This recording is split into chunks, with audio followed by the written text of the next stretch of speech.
नमस्कार, आप देख रहे हैं आज तक। मैं हूं आपके साथ नवजोत रंधावा। जिस खबर का पूरा हिंदुस्तान इंतजार कर रहा था, आज सबसे पहले वो खबर हम आपको दिखाएंगे। हिंदुस्तान के लिए गर्व की बात भी है और साथ ही साथ देशवासियों के लिए बड़ी खुशखबरी। भारत ने कोरोना से जंग में बड़ा कदम आगे बढ़ाया है। डब्ल्यूएचओ ने इसका स्वागत किया है। 2 वैक्सीन जिसको मंजूरी मिल गई है, कोविशील्ड और कोवैक्सीन, इमरजेंसी इस्तेमाल की मंजूरी मिल गई। डीसीजीआई ने इसकी मंजूरी दी, डब्ल्यूएचओ ने इसका स्वागत किया। इस कदम से कोरोना जंग में मिलेगी मजबूती। डब्ल्यूएचओ, वर्ल्ड हेल्थ ऑर्गेनाइजेशन ने स्वागत किया है वैक्सीन पर भारत के फैसले का। डब्ल्यूएचओ ने स्वागत किया, कहा कि वैक्सीन को डीसीजीआई ने फिलहाल मंजूरी दी है और कहा कि आगे कोरोना जंग में भारत का वैक्सीन पर भारत के फैसले का डब्ल्यूएचओ ने स्वागत किया। कोरोना से जंग में मजबूती मिलेगी, डब्ल्यूएचओ ने कहा है। कोविशील्ड और कोवैक्सीन दोनों को डीसीजीआई ने मंजूरी दे दी है। कुछ देर पहले ही वीजी सोमानी, निदेशक डीसीजीआई, उन्होंने प्रेस कॉन्फ्रेंस की जिसमें उन्होंने दोनों टीकों का जिक्र किया, यानी कि डबल डोज। अब हिंदुस्तान जीतेगा कोरोना से जंग। दोनों वैक्सीन के इमरजेंसी इस्तेमाल की मंजूरी। भारत के फैसले से कोरोना के खिलाफ लड़ाई मजबूत होगी, डब्ल्यूएचओ ने इस बात का जिक्र किया है। तो डबल डोज से हारेगा कोरोना। जी हां, अब सबसे पहले हम आपको सुनवाते हैं डीसीजीआई के निदेशक ने प्रेस कॉन्फ्रेंस में क्या कुछ कहा। After adequate examination, the CDSCO has decided to accept the recommendations of the expert committee, and accordingly, vaccines of Messrs. Serum and Bharat Biotech are being approved for restricted use in emergency situation, and permission is being granted. हाँ, उसके बाद मिलेगा ना sir? Sir इसके side effects भी बहुत बताए जा रहे हैं सर, ये सही है क्या? ना साइड इफेक्ट है। देखो, एक बात पे पूरा आप श्योर रहिए कि किसी में भी सेफ्टी का कंसर्न होगा, थोड़ा भी कंसर्न होगा तो हम उसको कभी अप्रूव नहीं करेंगे। कुल मिला के ये सेफ है ऑफ कोर्स 110%। साइड इफेक्ट नहीं है। 100 साइड इफेक्ट थोड़े बहुत तो होते हैं, पर वो जो जैसे छोटी मोटी साइड पे पेन होना, थोड़ा सा फीवर होना, थोड़ी सी एलर्जी होना, ये तो हर वैक्सीन में होता है। लेकिन सब लोग ये कह रहे हैं कि इम्पोर्टेंट हो जाएंगे, ये भी सही है क्या? ये तो बहुत ही बकवास है। Thank you. Very safe, don't worry. और हम सीधा चलेंगे, हमारे साथ इस वक्त डॉक्टर नरेश त्रेहन जुड़ चुके हैं, चेयरमैन वेदांता। डॉक्टर साहब, बहुत स्वागत है। और आज का दिन एक बड़ी खुशखबरी, एक बड़ा दिन हिंदुस्तान के लिए, वो खुशखबरी जिसका पूरा देश इंतजार कर रहा था। तो ये तो आप ये कहें कि सबसे महत्वपूर्ण दिन है ये कि 2 वैक्सीन अप्रूव हो गई। इसका मतलब ये है कि हिंदुस्तान की जनता को, और सबसे पहले जो फ्रंट लाइन वर्कर्स हैं, जो पिछले 10 महीने से अपनी जान की बाजी पर खेल के पेशेंट्स की सेवा कर रहे हैं, और ये भी देखो कि किस तरीके से किया है कि हमारी मोर्टेलिटी जो है दुनिया में तकरीबन सबसे कम है, हमारे जो पॉपुलेशन तकरीबन सबसे ज़्यादा है। सो ये देखेंगे आप कि हमारी जो हेल्थ केयर वर्कर्स, जो फ्रंट लाइन वर्कर्स है, डॉक्टर ही नहीं, नर्सेज, पैरामेडिकल पर्सनल, जो सिक्योरिटी फोर्सेस, सब ने मिलके बहुत कमाल का काम किया है। और उनके लिए ये बहुत बड़ी राहत मिलेगी कि आज के दिन हो सकता है 5-7 दिन में ये रोल आउट हो जाए। तो आप देखेंगे कि उन्होंने, जिन्होंने अपनी फैमिली से अलग होकर रह रहे हैं, जो अपनी फैमिलीज को प्रोटेक्ट करने के लिए, तो फिर वो फ्रीली अपनी फैमिली से मिल सकेंगे। पर एक बात ये जरूर है कि समझना चाहिए, इसके साथ साथ ये यूफोरिया तो अच्छा है कि हमें फिर भी सावधानी बरतनी पड़ेगी। क्यों? कि जिसको 2 डोज लग गए और उसके 2-3 हफ्ते बाद इम्यूनिटी आ गई, उनको तो बीमारी ज्यादा नहीं होगी अगर जो वायरस आता है उनके अपर रेस्पिरेटरी ट्रैक्ट में, पर वो किसी और को दे सकते हैं, वो फिर भी औरों को ट्रांसमिट कर सकते हैं जब तक 30 करोड़ लोगों को वैक्सीन नहीं लगे। जब हमें अनुमान लग रहा है कि तब हर्ड इम्यूनिटी आ जाएगी, तब हम रिलैक्स हो सकते हैं थोड़ा। तो इसीलिए जो मास्किंग, डिस्टेंसिंग और हैंड वॉशिंग का जो प्रिकॉशन है वो फिर भी लेना चाहिए हमें, क्योंकि अपनी प्रोटेक्शन एक है और औरों की प्रोटेक्शन दूसरी है। और ये आने वाले टाइम में शुरुआत हुई है आज, और इस शुरुआत से सबका मन हल्का होगा कि उम्मीद आ गई है कि हमें जो वो जैसे कहते हैं ना एंड ऑफ द टनल में लाइट दिखनी चाहिए थी वो आज दिख गई। तो ये बहुत ही हाँ डॉक्टर साहब, ये अच्छी बात आपने कही कि वैक्सीन लग गई तो इसका मतलब हम ये ना समझें कि जो हम अभी तक तमाम प्रोटोकॉल्स फॉलो करते आ रहे थे कि हम उसको छोड़ देंगे। मास्क, सोशल डिस्टेंसिंग उतनी जरूरी है, लेकिन बड़ी बात जरा इन आशंकाओं को भी दूर कीजिए। वैक्सीन तो आ गई, खुशखबरी है, बड़ा दिन है, लेकिन जहन में बहुत सारी आशंकाएं हैं, बहुत सारे सवाल हैं लोगों के जहन में। कहीं इसका कोई साइड इफेक्ट तो नहीं होगा, टीका लगने के बाद किस तरह की प्रिकॉशंस हमको लेनी होंगी, ये सारे सवाल है, जरा इसको भी क्लियर कीजिए डॉक्टर साहब। सो देखिए, हर एक के मन में 2-4 क्वेश्चंस हैं। एक क्वेश्चन ये है कि जैसे हमें बताया जाता है कि साइंस में कि 5 से 10 साल लग जाते हैं वैक्सीन को बनाने में, इसमें क्या खसूसियत थी कि ये 1 साल के अंदर ही वैक्सीन बन गई। आप एक देखेंगे कि सबसे बड़ी बात यह है कि कोरोना कोई नया वायरस नहीं है, कोविड-19 नया वायरस है। सार्स भी आया था पहले, इसकी काफ़ी सारी साइंस ऑलरेडी हो चुकी थी अच्छी लेबोरेटरीज में दुनिया में सारी। दूसरा बात यह, इसका जेनेटिक कोड जनवरी में कर लिया गया था, तो इसलिए पता लग गया था कि इसका क्या मेकअप है इस वायरस का। दूसरी बात यह कि टेक्नोलॉजी आज ऐसी आ गई है, एआई इतना एफिशिएंट हो गया है कि वो सारा जो प्रोसेस था साइंटिफिक प्रोसेस को कंप्रेस कर सके। और दूसरा एक बड़ी बात ये भी है कि एक बार जो साइंस परफेक्ट हो गई, उसकी ट्रायल्स शुरू हो गई। अब ट्रायल्स में एक फेज 3 ट्रायल्स तक ये वैक्सीन पहुंच चुकी हैं और उसके अंदर कोई सीरियस साइड इफेक्ट नहीं निकला है। लोकल पेन, फीवर, हेडेक, ये तो हर वैक्सीन में भी हो सकता है। तो अगर जो हमारी इस तादाद में, और आप देखेंगे जो एस्ट्राजेनेका ऑक्सफोर्ड वाली है, उसका इंडिया में ही नहीं और बहुत कंट्रीज में इसके ऊपर डेटा मिला है, और यूके ने तो अप्रूव ही कर दिया हमसे पहले। सो इसीलिए सेफ्टी पर फिर भी आप देखेंगे कि दुनिया में इमरजेंसी यूज के लिए वैक्सीन अप्रूव हुई है। उसका मतलब ये है कि आप रिस्क बेनिफिट रेशो देखिए किसी बात, जैसे फ्रंट लाइन हेल्थ वर्कर्स को बहुत ज्यादा रिस्क है, वो तो रोज ही एक्सपोज हो रहे हैं, उनके लिए आप यूज करें क्योंकि इसका रिस्क जो आज तक अनुमान है वो ऑलमोस्ट 0 है। उनके ऊपर 3 करोड़ लोगों को ये वैक्सीन लगेगी आने वाले 3-4 महीने में, उसका भी डेटा कलेक्ट किया जा रहा है। ये जो अप्रूवल मिला है, उसका मतलब ये है कि फेज 3 ट्रायल अभी भी चल रही है। जब तक इतना डेटा इकट्ठा हो जाए और इतनी सेफ्टी एस्टैब्लिश हो जाए कि कोई बहुत सारी तादाद में भी कोई ऐसा रिस्की फैक्टर नहीं निकला है, पर इतने दिन में, इतनी देर में लोगों को ये शंका रहेगी कि भाई मुझे कुछ हो ना जाए, पर इसका कोई अभी एविडेंस नहीं है, साइंटिफिकली कोई एविडेंस नहीं निकला है कि इन वैक्सीन से आपको तकलीफ हो सकती है। ये है कि सेफ्टी और एफिकेसी एस्टैब्लिश हो गई है। अब इसकी इम्यूनोजेनिसिटी वो एस्टैब्लिश होगी over a period of time कि कितनी देर ये एंटीबॉडीज चलेंगी, कितने लोगों को एंटीबॉडीज आएंगी, और इतनी देर में ये भी हो जाएगा कि हिंदुस्तान में कम से कम 30 करोड़ लोगों को ये वैक्सीन जब उपलब्ध हो जाएगी, तब वो हर्ड इम्यूनिटी हो जाएगी। सो इसीलिए आपको ये देखना है कि शंका होना एक बात है, अपने आप को रिस्क को एवेल्युएट करना, और वैक्सीन जिसका आज के दिन साइंटिफिक एविडेंस बहुत क्लियर है कि रिस्क फ्री है, तो इसीलिए ये शंका कम हो जानी चाहिए या दूर हो जानी चाहिए, और खास करके दूर हो जाएगी। जैसे आप देख रहे हैं, हम फ्रंट लाइन वर्कर्स हैं, हमें पहले लगेगी, तो आप देख लेंगे कि क्या हो रहा है जो फ्रंट लाइन वर्कर्स को, और आपके कॉन्फिडेंस बढ़ता जाएगा ऐसे। जी डॉक्टर साहब, एक और बड़ा सवाल है, क्योंकि इस पर भी क्लैरिटी बहुत जरूरी है। 2 डोज की बात कही जा रही है कि 2 डोज दिए जाएंगे, तो उसमें कितना वक्फा होगा, कितना समय होगा दोनों डोज में, और कितनी प्रिकॉशंस रखनी पड़ेंगी उस दौरान? सो नॉर्मली अबाउट 3 हफ्ते का गैप दिया जाता है। इसका मतलब ये है कि the first is a challenging dose और second is a booster dose.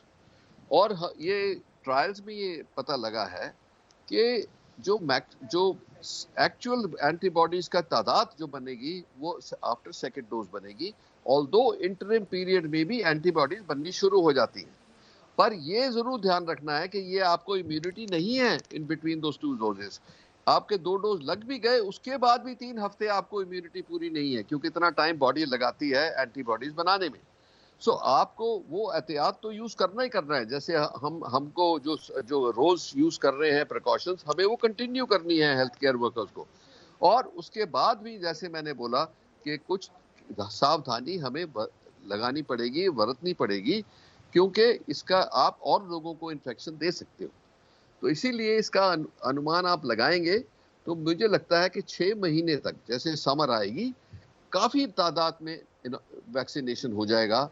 और हमें ये हमारी खुशकिस्मती है कि Hindustan is the biggest manufacturer of vaccine in the world. आज से नहीं, डेकेड से ऐसा चलता आ रहा है। डॉक्टर साहब, एक और सवाल है जो लोगों के जहन में है, वो ये कि क्या ये वैक्सीन हर किसी को लगाया जाएगा? हर किसी का मतलब ये है कि बहुत सारे ऐसे लोग भी हैं जिनको कुछ एलर्जीज होंगी या कुछ छोटी मोटी उनको प्रॉब्लम्स होंगी, हेल्थ इश्यूज होंगे। क्या हर कोई ये वैक्सीनेशन ले सकता है? देखो, अभी तक जो डेटा है हमारे पास वो इतना ज्यादा नहीं है कि हर चीज का सवाल आज दे दिया जाए। हाँ, जैसे जो अमेरिका से और यूके से फाइजर और के अगेंस्ट जो वैक्सीन है, उसमें जिन लोगों को प्री एग्जिस्टिंग एलर्जी थी, उन लोगों में रिएक्शन पाया गया है जरूर। सो इसीलिए आप देखेंगे जो हमारे गवर्नमेंट ने हमारी जो प्रोटोकॉल बनाई है और सोच समझ के बनाई है कि आफ्टर द वैक्सीनेशन पहले तो स्क्रीनिंग होगी अच्छी तरह से, और जिनको अभी जिसमें डाउट हो, जैसे प्रेगनेंसी में अभी इसका कोई पता नहीं है कि प्रेगनेंसी में सेफ है कि नहीं।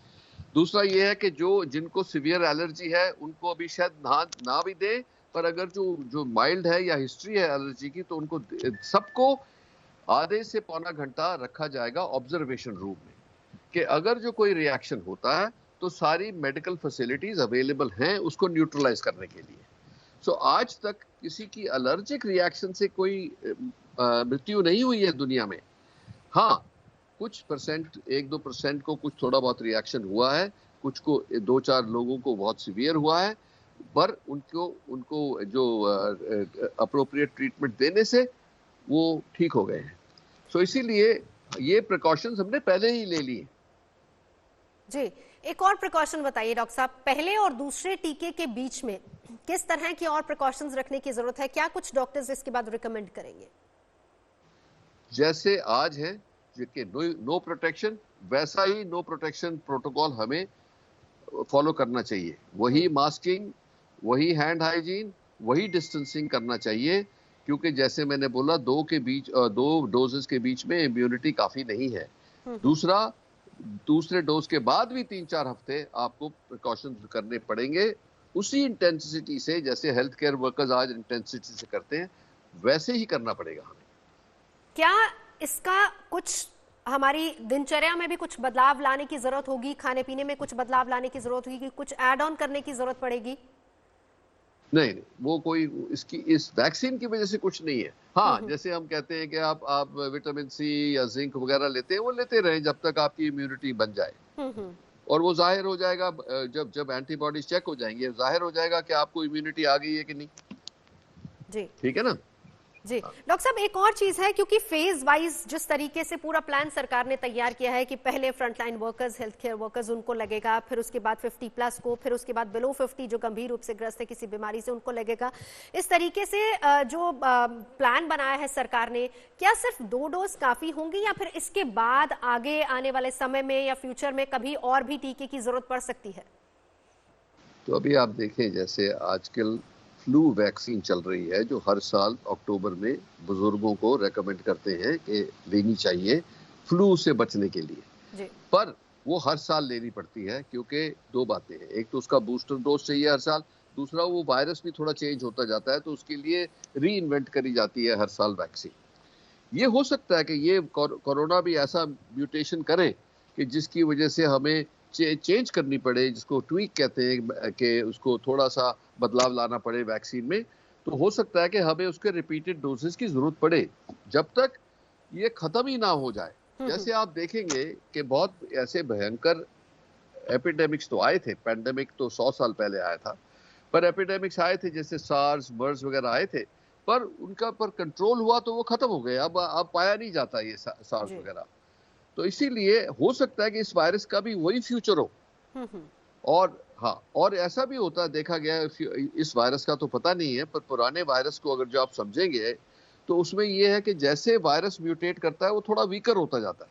अब ये कितना भयंकर है अभी नहीं पता, बट टाइम बताएगा। पर आप फिलहाल आज का दिन तो हमें ये सुकून मिलना चाहिए, ये इस महत्वपूर्ण दिन को, कि हमारी लाइफ की होप आ गई है कि आने वाले समय में जो पब्लिक जो 1 साल से सफर कर रही है उससे राहत मिल सकती है। चलिए, ये वैक्सीन नहीं बल्कि उम्मीद के तौर पर इसको देखा जाए। डॉक्टर त्रेहन हमारे साथ मौजूद हैं, डॉक्टर राजेश भी हमारे साथ जुड़ चुके हैं जसलोक अस्पताल से। वैक्सीन नहीं, ये एक उम्मीद है। डॉक्टर राजेश, क्या कहेंगे आप? जी, उम्मीद तो है, वैक्सीन भी है, लेकिन उम्मीद काय की है, वैक्सीन की उम्मीद नहीं है जी। उम्मीद आजादी की है जी। सब लोग अभी नॉर्मल लाइफ शुरू कर सकेंगे। लेकिन हमको ये, जैसे डॉक्टर त्रेहन ने अभी हमको बताया, कि हमको सावधान रहना चाहिए। शायद ये साल में भी हमारा जो प्रोटेक्शन मैकेनिज्म्स है वो सब चालू रखने पड़ेगी। तो उम्मीद तो रखना तो बहुत ही अच्छी बात है। बिल्कुल, और आपको याद होगा कि 2021, डॉक्टर त्रेहन आपको भी याद होगा, जब हम और आप एक दूसरे को न्यू ईयर की विशेस कर रहे थे तो 2-0 पे मास्क आ जाता है, फिर 2-1 पे इंजेक्शन आ जाता है। जी, तो क्या माने कि 2021 उस इंजेक्शन के साथ और प्रिकॉशंस के साथ रहेगा? कम से कम 2022 की शुरुआत आजादी के साथ होगी। डॉक्टर साहब, डॉक्टर त्रेहन। हाँ, तो जरूर होगी। अभी देखो, ये तो आप सोचना है हमें, ये लोग इतने फटीग में आ गए हैं, जिसको कोविड फटीग कहिए, कैबिन फीवर कहिए, कि इसकी तो हमें, जब से ये चर्चा शुरू हुई है कि एक्सपर्ट पैनल ने अप्रूव किया है और DCGI आज उसको उस पर चर्चा करेगा, लोगों में इतना दिलो खुशी हुई है कि कभी ये हमें दिख रहा है कि किसी दिन हम मुक्त होंगे इस चीज से, कि ये मुक्ति हमें मिले कि हम अपनी लाइफ को वापस जाएं। और सबसे बड़ी बात यह है कि जो लोग रोजगार हैं उनके ऊपर कितनी बीत रही है, ये भी हमें ध्यान रखना चाहिए कि कितनी मिजरी से लोग निकल रहे हैं, जिनका एम्प्लॉयमेंट चली गई, सब कुछ घबराहट में है। इसके साथ वो उम्मीद उनकी भी जागेगी कि अपनी लाइफ को वो वापस आ सकते हैं। जो उनके काम के जरिए थे वो वापस मिल जाएंगे, इकोनॉमी फिर वापस आ जाएगी और दुनिया फिर ट्रैक पे वापस आ जाएगी, जो आजकल 1 साल से डिरेल्ड है। बिल्कुल।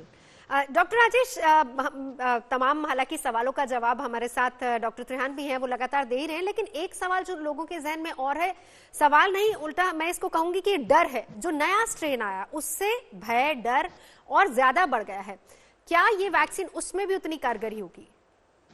अभी तक जो हम लोग देख रहे हैं, और वो तो बहुत ही प्रिलिमिनरी डेटा है कि यूके में जो ऑक्सफोर्ड एस्ट्राजेनेका वैक्सीन जो भी सीरम इंस्टीट्यूट ला रहा है, उसमें से ऐसे लग रहा है कि वो म्यूटेंट स्ट्रेन के खिलाफ भी चलेगा। लेकिन अभी तो बहुत टाइम लगेगा ये कंफर्म करने के लिए। लेकिन अच्छी बात ये है कि ये जो प्लेटफॉर्म, ये जो वैक्सीन अभी तैयार हुए हैं, उनको इस तरह से तैयार किया गया है कि जल्दी वो बदल सकते हैं। देखिए, डॉक्टर त्रेहन बोले थे जनवरी में हमको पता चला, 11 जनवरी को चाइनीज ने वायरस का जीनोम रिलीज किया। 2 दिन में ही सिर्फ मॉडर्ना फार्मास्यूटिकल ने वो वैक्सीन की तैयारी की और 2 महीने के अंदर पहला डोजिंग चला। तो ये बहुत ही जल्द चल रहा है। तो अगर ऐसा हो भी जाए कि ये म्यूटेंट स्ट्रेन के साथ परफेक्ट तरह से कंट्रोल नहीं लाए, तो वैक्सीन को एडजस्ट करने में ज्यादा समय नहीं लगता है। बिल्कुल। डॉक्टर त्रेहन, 2 वैक्सीन है, देखिए कोविशील्ड और कोवैक्सीन दोनों है। ये अब किस तरीके से डिसाइड होगा, या फिर ये सरकार ही तय करेगी? क्या इसका आगे का प्रोसीजर होगा कि कहां पर कौन सी वैक्सीन दी जाएगी, किसको कौन सी वैक्सीन दी जाएगी? क्योंकि इसमें भी इसको थोड़ा सा क्लियर कीजिए। देखो, ऐसा है कि आज के दिन ये दोनों अप्रूव हुई है जी। इनकी साइंस तो हमें पता है, तो कि क्या क्या प्लेटफॉर्म, एक है वो एडिनो वायरस मीडिएटेड, दूसरी है किल्ड वायरस।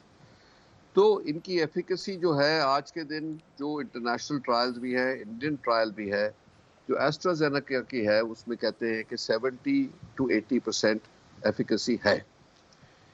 जो आज डेटा कोविशील्ड का हुआ है, कोवैक्सीन का, सॉरी, वो कोवैक्सीन का डेटा कह रहा है कि 50-60% है। ऑल्दो अगर जो आप दुनिया में वैक्सीन की हिस्ट्री देखेंगे तो अगर जो 60% से ऊपर अगर जो किसी वैक्सीन की एफिकेसी है तो वो मानी जाती है कि ये इफेक्टिव है। सो इसीलिए होने को तो दोनों इफेक्टिव होंगी, पर जो है हमारी फेमिलियरिटी बिकॉज ऑफ द ये quantity of vaccine that has been manufactured by Serum Institute already will, उसकी वजह से ये हमें पहले मिल जाएगी, मेरे को लगता है कि काफी क्वांटिटी में। सो गवर्नमेंट में आजकल तो यही विचार लग रहा है मुझे कि पहले तो एस्ट्राजेनेका को शुरू कर दिया जाए, उसके साथ साथ जैसे वो कोवैक्सीन आएगी वैसे वैसे उसका भी इस्तेमाल साइड बाय साइड हो सकता है।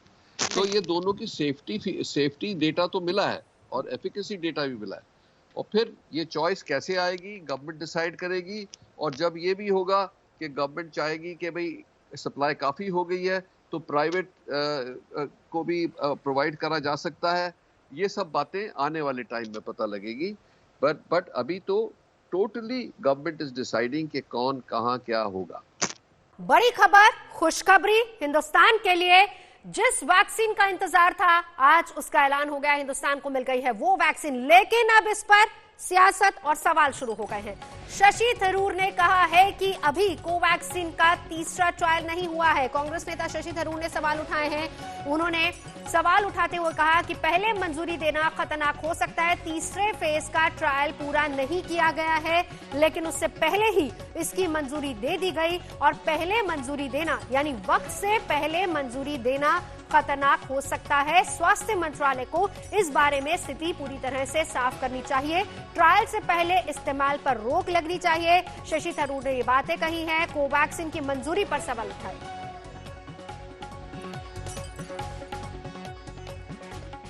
हमारे साथ डॉक्टर तिहान लगातार जुड़े हुए हैं। डॉक्टर साहब, ये जो सवाल कितने जायज हैं? शशि थरूर भी सवाल उठा रहे हैं कि अभी तीसरे फेज का ट्रायल हुआ नहीं है, लेकिन उससे पहले मंजूरी दे देना ये खतरनाक हो सकता है।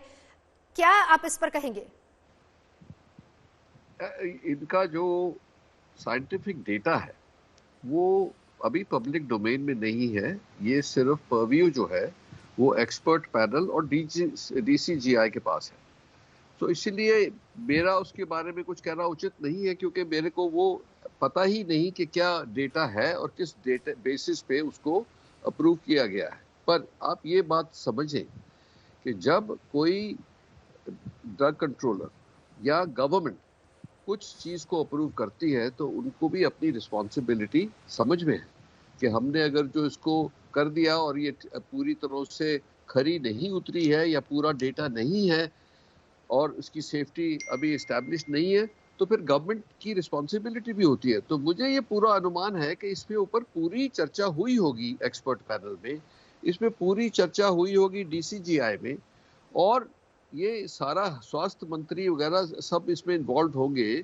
तो ये साइंटिफिक बेसिस पे किया गया है।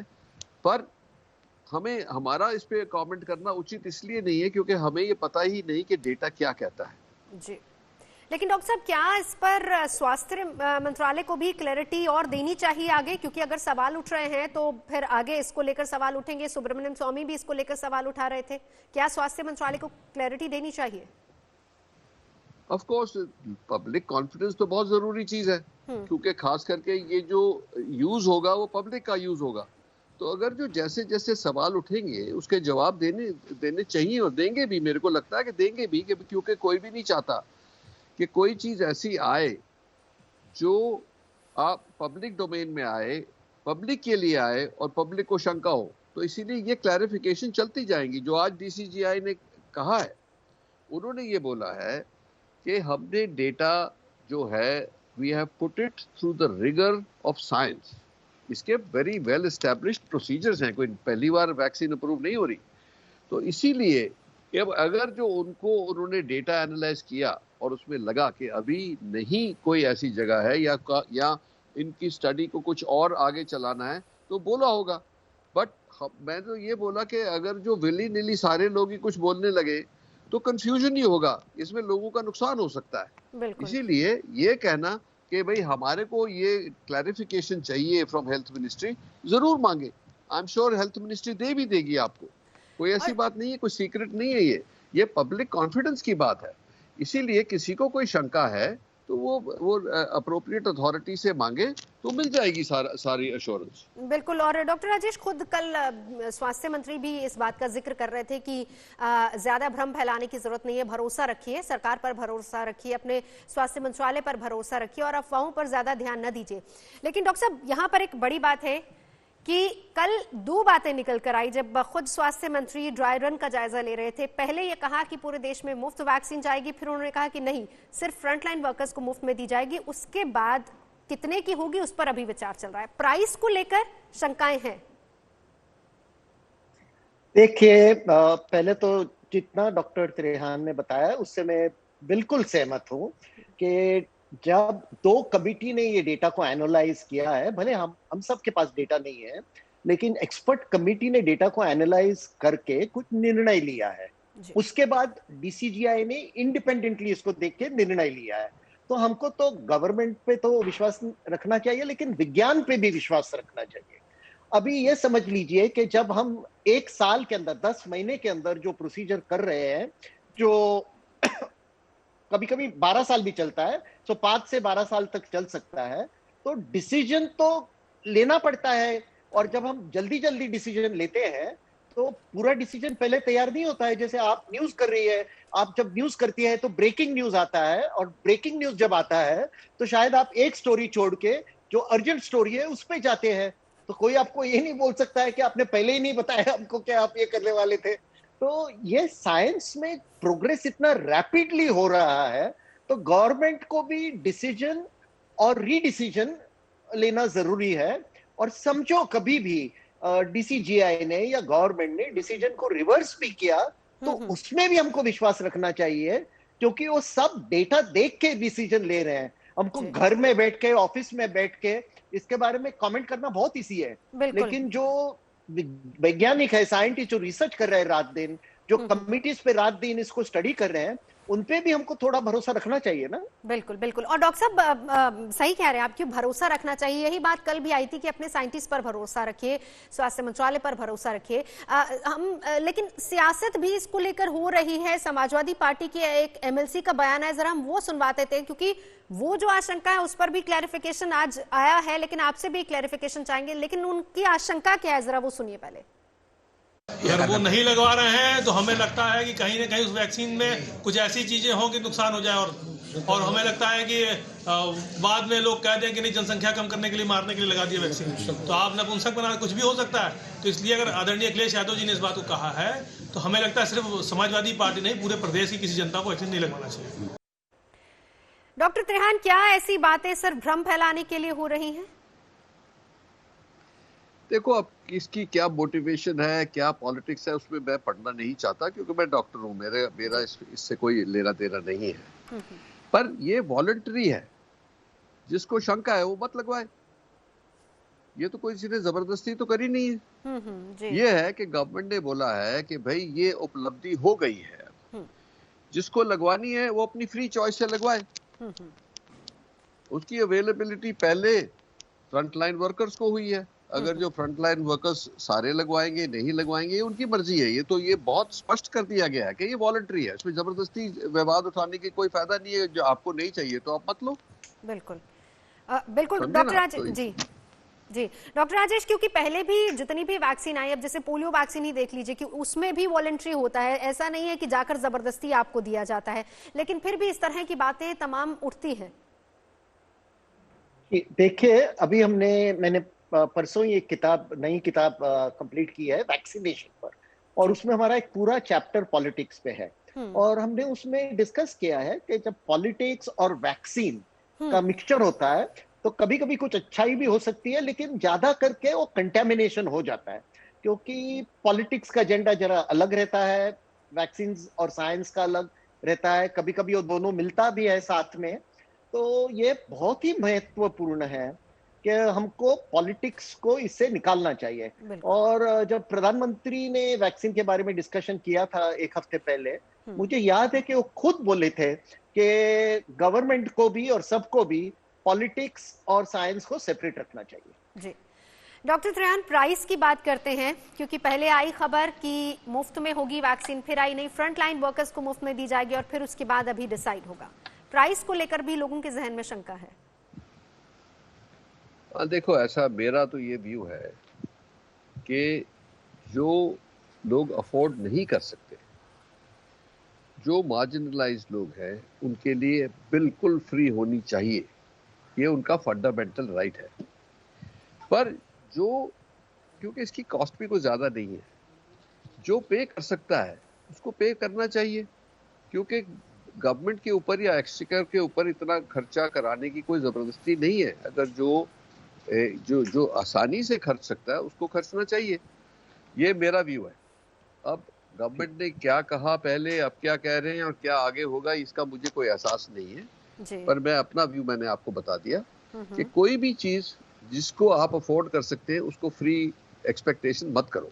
जी जी, डॉक्टर राजेश, इस पर आपका क्या विचार है? जी नहीं, बिल्कुल जी, मैं बिल्कुल सहमत हूँ, क्योंकि आप ये भी सोच लीजिए कि ज्यादा खर्चा कितना होने वाला है। ज्यादा से ज्यादा 500 से 1200 रुपये तक 2 डोज या 3 डोज सबका मिलके समझो 1000 रुपये के आसपास या उससे भी कम हो जाएगा। तो जो अफोर्ड कर सकते हैं उनका तो फर्ज ही है ना पैसे भरने का। वैसे भी जब कितना नुकसान हो रहा है इकोनॉमी को, कितना नुकसान हो रहा है सबके परिवारों में, जब लोग कमाई नहीं कर पाते हैं, तो जब इतना सब इकोनॉमिक डेवेस्टेशन हो रहा है, इतना इकोनॉमिक नुकसान हो रहा है, तो जो अफोर्ड कर सकते हैं उनको 600-700 रुपया खर्चा करने में मुझे समझ में नहीं आता है कि क्या दुख हो रहा है। लेकिन जो नहीं कर सकते, ये तो हमारी फर्ज है ना, ये तो फंडामेंटल राइट है कि ऑफ लाइफ, और वैक्सीन से ये राइट इंश्योर हो जाता है कि जिनको रिस्क होगा और उनको तो तुरंत मिलना भी चाहिए। तो मैं नहीं समझ पा रहा हूं कि हम इसमें इतनी चर्चा क्यों कर रही है। अच्छा, विज्ञान पे चर्चा करनी है, सही है, वैक्सीन लेना है नहीं लेना है उस पर भी चर्चा हो सकती है, लेकिन ये प्राइसिंग के बारे में क्यों इतनी फिक्र हो रही है, मेरे समझ में नहीं आता है। और सबसे ज्यादा चर्चा क्या है कि प्राइस डिक्लेयर क्यों नहीं किया। जब प्रोडक्ट मैन्युफैक्चर हो रहा है, रेडी हो रहा है, तो प्राइसिंग डिसाइड हो रहा है। अगर प्रोडक्ट पहले से ही तैयार होता तो प्राइसिंग रेडी रहती। तो ये प्राइसिंग के डिस्कशन में अभी जाना मुझे ठीक नहीं लग रहा है। और इतना तो श्योर है, गवर्नमेंट ने भी गारंटी दी है, दुनिया भर गवर्नमेंट ने गारंटी दी है कि जो अफोर्ड नहीं कर सकते उनको ये फ्री मिल जाएगा। जी डॉक्टर त्रेहान, 70% एक्यूरेसी की जब बात होती है तो ये कितना कारगर रहने वाला है, ये भी समझाइए। देखो, एक तो ये रिस्पांस देखते हैं कि एक डोज के बाद क्या रिस्पांस आया, दूसरी डोज के बाद क्या रिस्पांस आया। अगर जो अब हमारी दूसरी डोज के बाद जो स्पेसिफिक एंटीबॉडीज हैं वो डेवलप हो गई, 70% लोगों में भी हो गई, या सब कुछ में ज़्यादा हो गई कुछ में कम हो गई, तो in scientific terms it is thought कि इट इज बिकम इफेक्टिव। अगर जो उससे कम 60% से कम होती है या 50% से कम होती है एफिकेसी, देन वी से दिस वैक्सीन इज इनइफेक्टिव। तो उस हिसाब से जो आज के दिन डेटा है, और थोड़ी सी कंफ्यूजन भी हुई थी ऑक्सफोर्ड में, उसका डेटा जो दिखा रहा है वो 70 और 80% के बीच में इसकी एफिकेसी है, which is adequate, which is enough. So इसकी वैलिडिटी जो है वो एस्टैब्लिश हो गई from that point of view. और जैसे मैंने बोला कि जैसे लोग वैक्सीनेट होते जाएंगे वैसे ही इम्यूनिटी हमारे कम्युनिटी में बढ़ती जाएगी, और आप इससे बहुत फायदा होगा। जिनको नहीं भी लगी और जिनको नहीं हुआ है उनको भी प्रोटेक्शन मिलेगी, क्योंकि जो पॉपुलेशन है आहिस्ते आहिस्ते श्रिंक हो जाएगी जो इन्फेक्ट कर सकते हैं। पर वही बात फिर दोहराऊंगा मैं कि अपने प्रिकॉशंस फिर भी लेने पड़ेंगे जब तक कि हर्ड इम्यूनिटी नहीं हो जाए। जी, बहुत शुक्रिया डॉक्टर त्रेहान हमसे बात करने के लिए, जुड़ने के लिए। डॉक्टर राजेश, बहुत शुक्रिया, क्योंकि शंकाएं, सवाल बहुत सारे हैं और आपने तकरीबन हर सवाल का, हर शंका का जवाब दे दिया। बहुत बहुत शुक्रिया डॉक्टर साहब हमसे बात करने के लिए। तो देश में कोरोना के खिलाफ लड़ाई अहम पड़ाव पर आ चुकी है।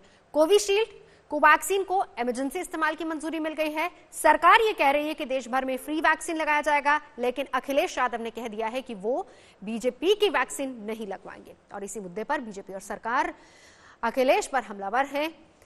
और दूसरी तरफ शिवराज के एक मंत्री तो पाकिस्तान के कनेक्शन भी खोज रहे हैं।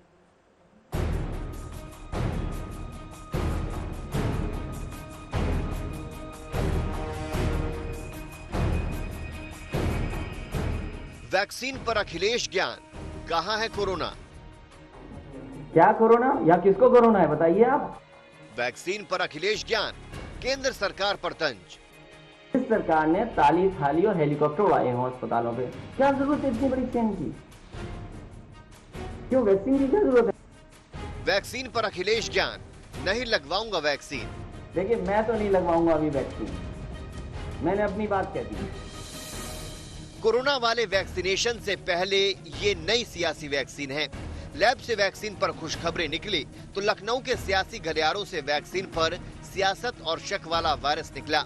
सुन लीजिए समाजवादी पार्टी की नजर में कैसे और कितनी खतरनाक है कोरोना वैक्सीन। इस सरकार ने ताली थाली और हेलीकॉप्टर उड़ाए हैं अस्पतालों पे, क्या जरूरत है इतनी बड़ी चेन की? क्यों वैक्सीन की क्या जरूरत है? बाद में लोग कह दें कि नहीं जनसंख्या कम करने के लिए, मारने के लिए लगा दिया वैक्सीन, तो आप नपुंसक बना, कुछ भी हो सकता है। पूरा हिंदुस्तान, पूरी दुनिया, तमाम मानव जाति की उम्मीद भरी नजरें टकटकी लगाए हुए हैं वैज्ञानिकों की ओर, वैक्सीन की ओर। लेकिन समाजवादी पार्टी नेता और यूपी के मुख्यमंत्री रहे अखिलेश यादव को वैक्सीन का सियासी कलेवर दिख रहा है। देखिए मैं तो नहीं लगवाऊंगा अभी वैक्सीन, मैंने अपनी बात कह दी, और वो भी बीजेपी लगाएगी उसका भरोसा करूंगा मैं? अरे जाओ भाई, अरे अपनी सरकार आएगी सबको फ्री वैक्सीन लगेगी। विदेश से डिग्री लेने वाले नेता से ऐसे बयान की उम्मीद नहीं की जाती। जिस देश में कोरोना से मरने वालों की संख्या 1.5 लाख के करीब पहुंच चुकी है, कुल संक्रमितों की संख्या 1 करोड़ से ज्यादा हो गई है, वहां वैक्सीन पर बेतुकी बयानबाजी को लेकर सवाल उठना लाजमी है। अखिलेश का बयान आया तो भला उनके नेता कहां चुप रहने वाले थे। सुनिए समाजवादी पार्टी के एक पार्षद का बयान। वो नहीं लगवा रहे हैं तो हमें लगता है कि कहीं न कहीं उस वैक्सीन में कुछ ऐसी चीजें हों कि नुकसान हो जाए, और हमें लगता है कि बाद में लोग कह दें कि नहीं जनसंख्या कम करने के लिए, मारने के लिए लगा दिया वैक्सीन, तो आप नपुंसक बना, कुछ भी हो सकता है। तो इसलिए अगर आदरणीय अखिलेश यादव जी ने इस बात को कहा है तो हमें लगता है सिर्फ समाजवादी पार्टी नहीं, पूरे प्रदेश की किसी जनता को वैक्सीन नहीं लगवाना चाहिए। लेकिन असल नाराजगी तो अखिलेश के बयान पर है। बीजेपी ने ताबड़तोड़ हमला कर दिया। यूपी सरकार ने अखिलेश की नीयत पर सवाल उठाए। यूपी के डिप्टी सीएम केशव प्रसाद मौर्य ने आरोप लगाया कि वो वैज्ञानिकों का अपमान कर रहे हैं, माफी मांगे। देश के उन वैज्ञानिकों का, उन डॉक्टरों का जिन्होंने दिन रात परिश्रम करके इस वैक्सीन को तैयार किया है, जिसे लेने के लिए पूरी दुनिया और पूरा देश लगातार प्रतीक्षा कर रहा था, और आपने वह लगाने से मना करके वह भी उसका सार्वजनिक बयान दे करके जो किया है, वह निश्चित तौर से यह सबका अपमान है, और आपसे मैं अपेक्षा करूंगा कि इसके लिए आप माफी मांगे। अपने बेतुके बयानों पर घिरता देख अखिलेश को सफाई देनी पड़ी। ट्वीट कर नए सिरे से हमला भी बोला और वादा भी कर डाला। वैज्ञानिकों की दक्षता पर पूरा भरोसा है, पर बीजेपी की ताली थाली वाली अवैज्ञानिक सोच व भाजपा सरकार की वैक्सीन लगवाने की उस चिकित्सा व्यवस्था पर भरोसा नहीं है जो कोरोना काल में ठप सी पड़ रही है। हम बीजेपी की राजनीतिक वैक्सीन नहीं लगवाएंगे, एसपी की सरकार वैक्सीन मुफ्त लगवाएगी। अखिलेश की सफाई का ये अंत नहीं। विवाद बढ़ने के बाद उन्होंने एक नया ट्वीट किया है। उसमें लिखा है कि कोरोना का टीकाकरण एक संवेदनशील प्रक्रिया है। भाजपा सरकार इसे कोई सजावटी दिखावटी इवेंट ना समझे और अग्रिम पुख्ता इंतजामों के बाद ही शुरू करे। ये लोगों के जीवन का विषय है, इसमें बाद में सुधार का खतरा नहीं उठाया जा सकता है। गरीबों के टीकाकरण की निश्चित तारीख घोषित हो। अखिलेश की सफाई का असर नहीं हुआ। मध्य प्रदेश के मंत्री विश्वास सारंग ने तो अखिलेश के वैक्सीन पर दिए बयान का पाकिस्तान कनेक्शन तक खोज निकाला। इतना गैर जिम्मेदाराना बयान मौलाना मुलायम सिंह यादव के बेटे मौलाना अखिलेश यादव जी ही दे सकते हैं, क्योंकि उनको तो जब खुशी होगी जब पाकिस्तान में वैक्सीन बनेगी। मैं उनसे पूछना चाहता हूं, क्या पाकिस्तान में बनी हुई वैक्सीन को वो लगवाएंगे? इतने बचपने वाला बयान, शर्म आती है। और आश्चर्य होता है कि 5 साल वो इस देश के सबसे बड़े सूबे के मुख्यमंत्री कैसे रह पाए। थोड़े दिन पहले ही कुछ मुस्लिम संगठनों ने भी वैक्सीन को लेकर सवाल उठाए थे। ऐसे में बीजेपी अखिलेश का सियासी इरादा भांपकर उन पर अधर्म करने का आरोप लगा रही है। कहीं जनता के बीच में एक भ्रम फैलाने की कोशिश भी की है और राजनीति करने की कोशिश की है। वैक्सीन जैसे गंभीर मसले पर किसी प्रकार की राजनीति ये उचित नहीं है, ये अधर्म है, ये अनुचित है। बीजेपी के हमलों के बीच अखिलेश अकेले पड़ गए हैं। कांग्रेस, नेशनल कॉन्फ्रेंस समेत अन्य विपक्षी पार्टियों के नेताओं का भी उनके बयान पर समर्थन नहीं मिल रहा। लखनऊ से कुमार अभिषेक के साथ आज तक ब्यूरो।